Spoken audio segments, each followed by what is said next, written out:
Obedience is not the dull submission that many suppose it to be. It is not the lifeless bending of the will under some tyrannical command, nor the fearful compliance of one who hopes merely to avoid punishment. True obedience is an act of love, an act of trust, and an act of courage. It is the recognition that the one who calls us knows far better than we know ourselves. When heaven asks of us a step, even a small one, it is not because the Almighty cannot act without us, but because He has chosen to weave our obedience into the tapestry of His eternal plan. You see, the movements of heaven often appear still to our impatient eyes. We look for thunder, lightning, and immediate results, yet the kingdom rarely advances in such spectacle. Instead, it waits upon the quiet yes spoken in the depths of the human heart. Heaven does not move in response to our demands, our complaints, or our bargaining. But heaven does move when a soul yields itself fully, when obedience unlocks the gate that our own stubbornness had barred shut. The angels do not rush at the cry of pride, but they hasten at the whisper of surrender. The great paradox is this: the impossible is not accomplished by human strength, but by divine power working through human obedience. The sea does not part because we have the courage to strike it with a staff, but because we first dared to lift the staff at the command of the Lord. Walls do not crumble because we shout loud enough, but because we dared to march in circles day after day, trusting a promise that seemed utterly foolish. Bread does not multiply because we can calculate provision, but because we dared to place in His hands the little that we had, even while the crowd's hunger mocked our offering. This is the secret heaven has always known. The Almighty delights to cloak His power in our obedience. The obedience may be small, almost hidden, hardly worth recording in the world's annals. Yet heaven bends, angels descend, seas part, and history shifts when a mortal creature dares to obey. The stillness of heaven is not indifference. It is anticipation, waiting for that moment when one heart dares to trust the unseen more than the visible. We must not imagine obedience as a loss of freedom. To obey is not to be chained, but to be unchained. The one who resists the will of God imagines himself free, but he is only enslaved to his own restless desires. The one who obeys discovers a larger liberty, for obedience aligns him with the very rhythm of heaven. To step into obedience is to step into the impossible, not because we have become great, but because heaven itself has drawn near. And so we learn, the movement of heaven is not arbitrary, not capricious. It is summoned by obedience, by that courageous yes, uttered in faith. The gates of impossibility open not to those who demand, but to those who obey. The greatest miracles, the deepest healings, the most astonishing victories are not given as rewards to the clever or the strong, but to the obedient. Heaven waits even now as if holding its breath for a single act of trust. The moment it comes, eternity stirs, and what was once impossible begins to unfold before our very eyes. Obedience unlocks heaven's movement, not human strength or demands. Obedience unlocks heaven's movement, not human strength or demands. Many people look at obedience as a restriction, a rule pressed upon us that limits what we want to do. But in truth, obedience is the very key that unseals the doors of heaven. When one looks back across history and the stories that have shaped faith, it becomes clear that heaven responds not to arrogance, not to the strength of human effort, and not to the desperate bargains we try to strike, but to the quiet, faithful step of obedience. It is not the noise of demands that shakes eternity. It is the whisper of surrender that causes the unseen to move. Human beings so often imagine that they can force heaven's hand with their strategies, their plans, or even their desperation. But heaven has always waited for the heart that bows in trust. Think of the countless times where obedience, even when it seemed irrational, opened the way for the miraculous. A shepherd boy with a sling and stones did not rely on his own strength. His act of obedience, stepping forward in faith when others shrank back, unlocked a victory that reshaped his nation. A man striking the waters with a rod did not command the sea by sheer force. It was obedience to a command that made the waters part. A widow with nothing but a handful of flour and oil did not survive because of her skill in rationing.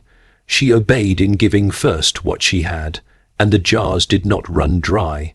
These are not tales of human achievement. They are testimonies that heaven waits upon obedience.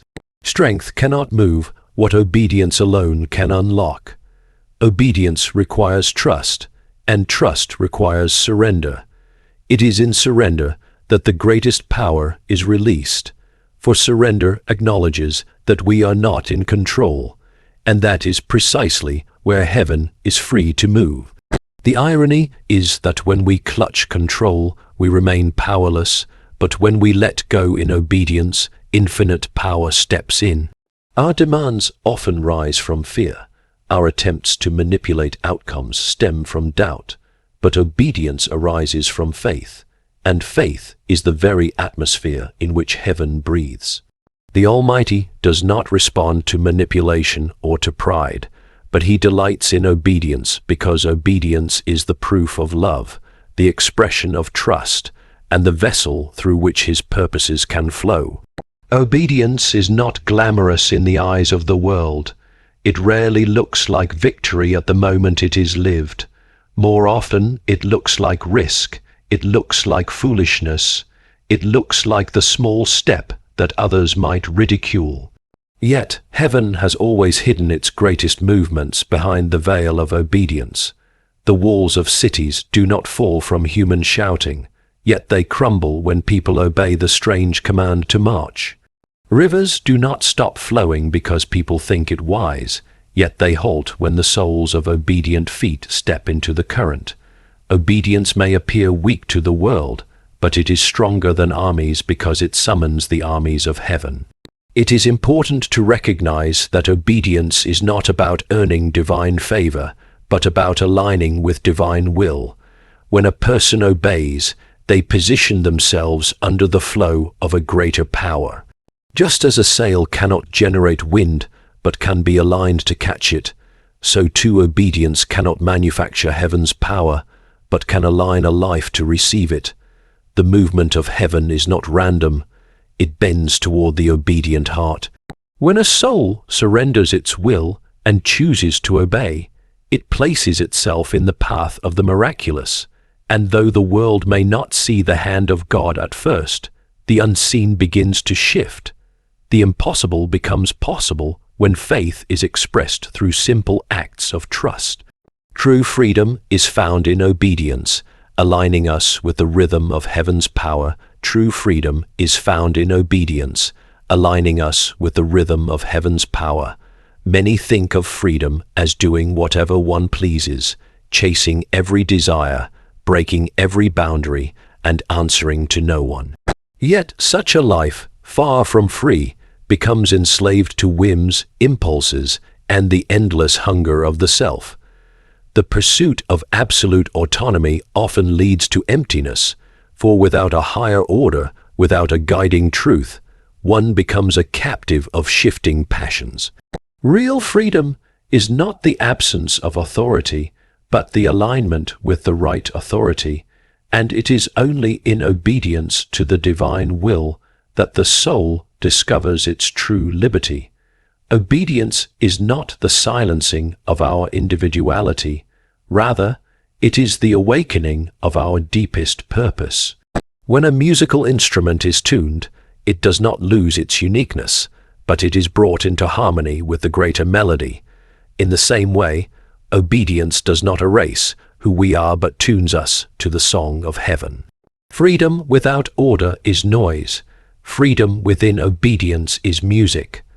The soul finds its rhythm when it no longer fights against the eternal design, but flows with it, like a river that is most powerful not in rebellion, but in following its course to the sea.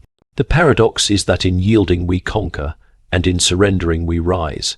To obey the divine voice is to step into a power far greater than our own. Those who fight to maintain control imagine they are strong, but their strength collapses under the weight of life's trials. Those who release control in obedience discover that they are born by a strength not their own.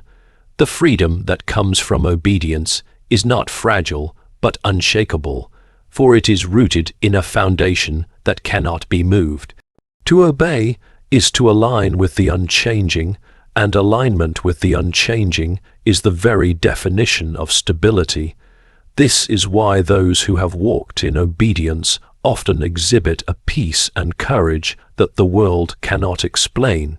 They are not free because they have escaped hardship. They are free because even in hardship they are aligned with something greater than the hardship itself. When the will bends to God, chains of fear are broken, chains of pride are shattered, and chains of despair are loosened.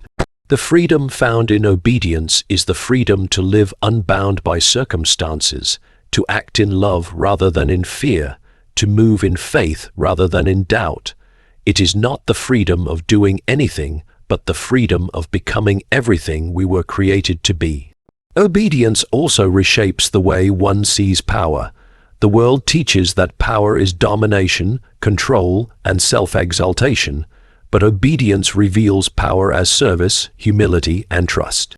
The one who obeys the voice of heaven does not need to strive for recognition, for their life is carried by a higher purpose.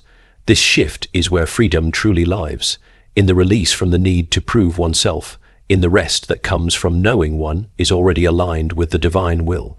When obedience takes root, life ceases to be a frantic scramble for significance and becomes a steady walk in significance already given.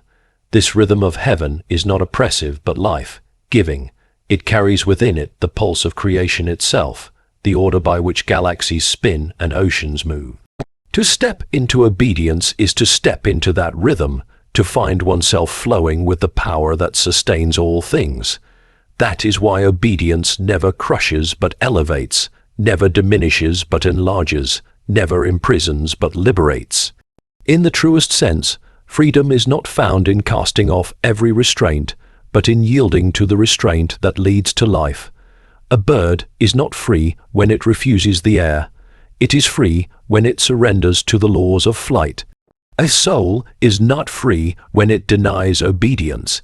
It is free when it soars in harmony with heaven's design.